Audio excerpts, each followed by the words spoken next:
network of nerves that are going throughout your body, throughout the entire systems, I mean, throughout all your systems, they're all kind of.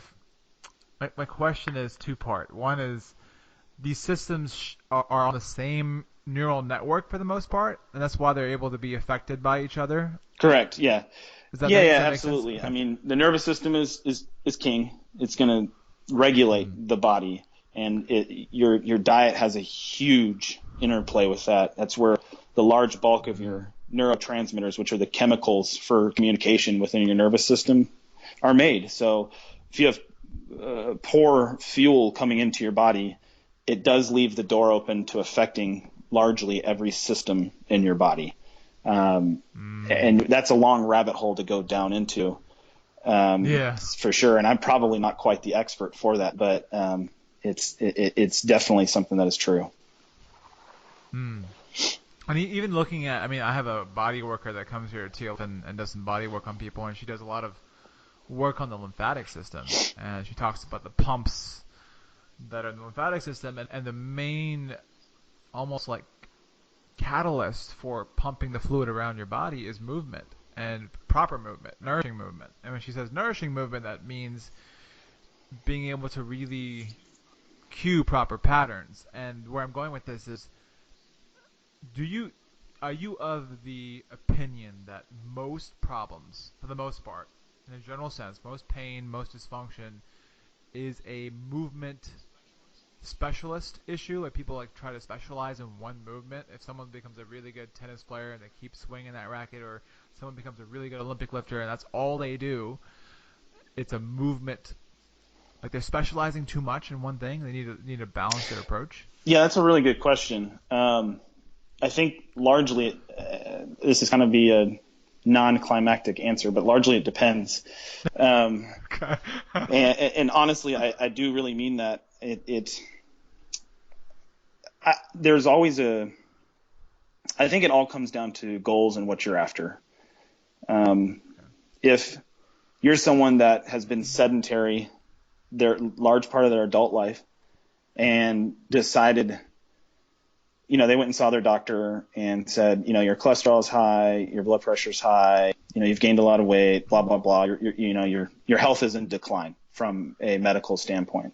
You're not hurting, but health is in decline. You're going to be on some medication, and your life expectancy is going to start diminishing here. We need to do something about this.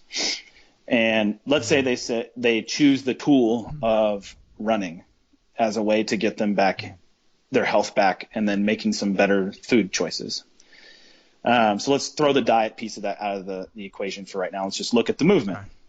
So for me, the question that needs to be asked, assuming that running is the best way to do this, which I'm not saying it is, but for them, that's what they've chosen. We need to understand that running has its own prerequisites, meaning you need to have proper ankle range of motion to do such a thing. You need to have proper knee range of motion to do such a thing. You need to have proper hip range of motion to do such a thing. All those pieces also need their stability requirements. You need a stable core. If you've been sedentary for 20 years and the last time you ran, you were really good at it, who's to say that you still are right now? Those systems have been adapting and changing the last 20 years to your current lifestyle. So you could get out there and you could run and have zero problems. That doesn't mean that your body was ready for running. It just means that you didn't bring it close enough to threshold for it to hurt. So whenever I look at someone's body and something that hurts or something that needs to change, the first thing that I look at are, what are we doing? What is necessary of the body to do such things, and let's measure them. If they have those things, then I know they can at least open the door. That doesn't mean that they're going to have perfect technique. They may still need a technique coach. They may have all the joint capability to do said movement, and they still need training, right, to have good technique. But at least they have the opportunity for that mud to stick against a wall. Otherwise, you're just rolling the dice. And I like rolling the dice because, people ask me not to roll the dice with them. They pay me to make sure that they stay healthy. But that's step number one, is do we have the prerequisites to do whatever it is that we're going to do, okay? And then if we don't, then we make sure that we get you there, and then we choose different tools in the interim that you do have the prerequisites for. So maybe the guy that's wanting to run says, oh, man, I can't move my hip and it's not very stable. I'm like, great, well, we're not going to run for now, but we're going to choose something else. Here's some correctives. that don't have to be remedial or boring. They can still be training and strength training. But maybe we'll do some hip thrusters to train the hips, get them stronger in the interim, do some foam rolling, that type of stuff. But let's get you on a bike, or let's get you on an elliptical, or let's do some upper body. Your upper body still has maintained itself pretty well. We can do some pushing and pulling and still work on our core and our hips all at the same time. And then, oh man, a month goes by, your body's adapted, it's changed. Great, let's go out for a run now. That's what you wanted to do. And so kind of to answer your question, I think you just have to know. I don't think there's just one approach for everybody. I think you have to know what is the end goal? What are we trying to do? And let's just see if we have the necessary components to do it. If we don't, let's build a map to get you those components so you can do what you want to do. So if you're looking at a goal, a patient or a client, okay, this person wants to be able to run the half marathon in 4 or 5 months, for example. Okay, they want to run, and they're obviously experiencing range of motion issues in the hip, the ankle lacks dorsiflexion. They're not able to activate their hamstrings or glutes when they're running. They have issues with that. Core control is off. But they're so attached to just running like miles and miles and miles, right? And so they know if they continue to go this way, they're going to probably have more and more dysfunction. They're already feeling stuff in their feet, their ankles. They're having like knee issues, back pain. And then you give them this kind of strength protocol, to these correctives, so to speak, and you say, okay, well, we're not going to run right now, but we're going to do these things that are still pretty awesome. They're still going to give you a great workout, so to speak. In some ways, what I've seen, not specifically with my population group, maybe sometimes I do with a few clients, and that is it crushes them because like their goal is running. And my question to you is, do you see it in terms of, okay, what is best for the long-term health of my patient, my client right now? And is running miles and miles and miles, is that a healthy thing for this client? Or is overhead pressing or overhead snatching over and over and over the best thing for this client at this time, given this person's lifestyle, given this person's tendencies, given this person's biomechanics? So do you think in those terms too? And does it crush you sometimes because you're like you want to like keep motivating them, you want to be with them in terms of like what makes them inspired and motivated, and at the same time, possibly, I'm kind of speaking for myself, but you know that if they continue this way, they're not going to get to their goal. But beyond that, if they continue this way for a long, long time, if they see results from the strength training, but they go back to running miles and miles and miles, and they just disregard everything they've learned, that's going to crush them in the future. Yeah, I see where you're going with this. And let me give you a specific example that comes to mind. This was a year ago. I had a CrossFit athlete at one of the really well put together CrossFit gyms in town, and she was having shoulder impingement on both sides. And I did my typical assessment for shoulders and came to the decision that this is shoulder impingement, something I can definitely handle and treat. There's nothing scary here. We just need to do our job and get this thing fixed. She was all on board and explained to her the mechanics. Like, she had a good understanding. She was not in the dark and just kind of going along. But where we hit a snag was I said, you're not ready to be pressing weight overhead. And if you want to continue to do that, all we're going to be doing is patchwork. And I can't stand by my work and say, hey, you're going to get out of pain. At this point, there's still enough of the initial problem that she may get better but not be completely pain-free. I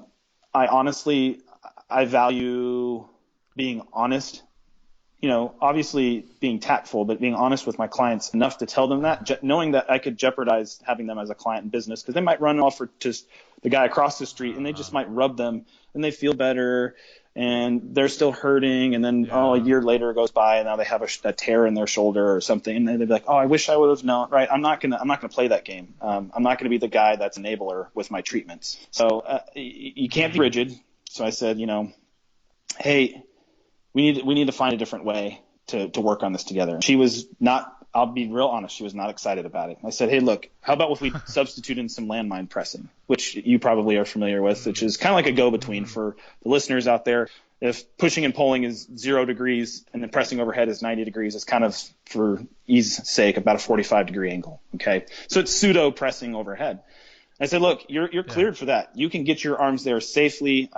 We can work on these muscles. You can maintain your strength. You have nothing to lose, only to gain.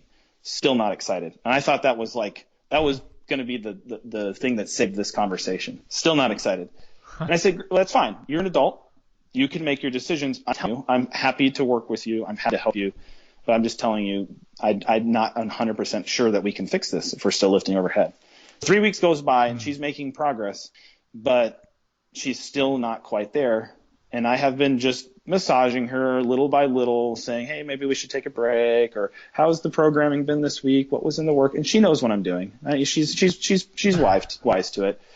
And then finally she just comes around to it. And sometimes that's what it takes for people, is she comes, the Open's coming up and I really want to give it my best shot this year. And my shoulders are still bugging me. I'm not hitting PRs. And do you really, really think I should take some time off? And I said, all right, let's go back, put her back against the wall and try to get her arms overhead. And then she gets her arms up and they're 6 inches from the wall. I'm like, well, what do you think? And I didn't say it like a jerk. I'm just like, honestly, what do you think? Do you think this is a good way to do this? She's like, no, I don't think so. And I said, great. Let's make that our goal. Let's make the goal to get your arms all the way overhead with proper mobility so the joints line up so you're not dinging tissues together. And let's see where we stack up.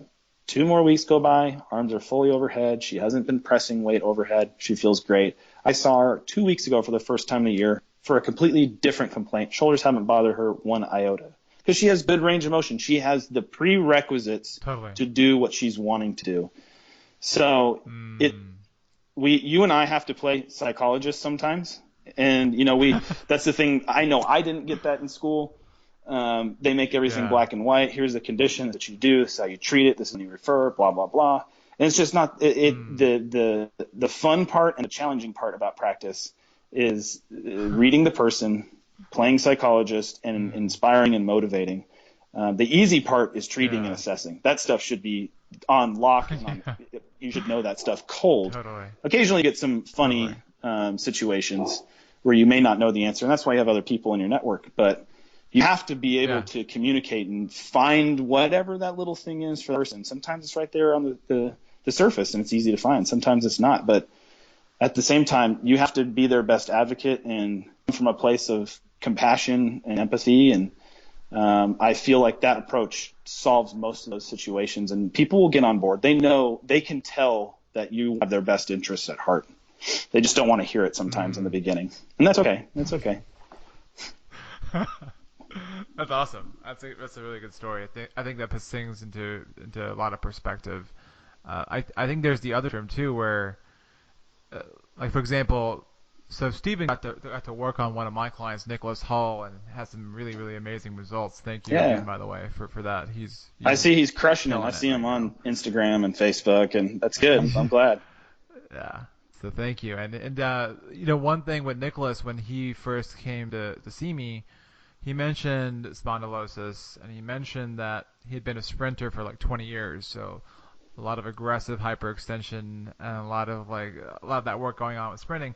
And he'd gone to a doctor, and the doctor was of the opinion of, well, if you continue to do this, then you're not going to have a back. You're just going to be broken. And he was of opinion that you just shouldn't touch strength training at all. You should just start sticking to swimming, low-grade activities, and to me that wasn't enough, and it wasn't enough to Nick either. And I was like, look, I think if you want to go all in, if you literally want to go all in and not live this way, then I think you should go see Stephen. I have this good feeling about it, and then we can work together and get you back up to speed. And he's like, you really think so? And I was like, I really think so. And then he went to go see you, and then he started to see how things were so interconnected. And I think that was huge. And I think that's something that I really value with what you guys do, is that you bring instant awareness to how things are so connected. Every network is communicating with each other at every second and every day. And so the thing I wanted to ask you is, have you had clients or patients that have gone to a doctor that they're covered under their typical PPO or HMO, and they're just like, don't do anything. Oh yeah. All And then how do you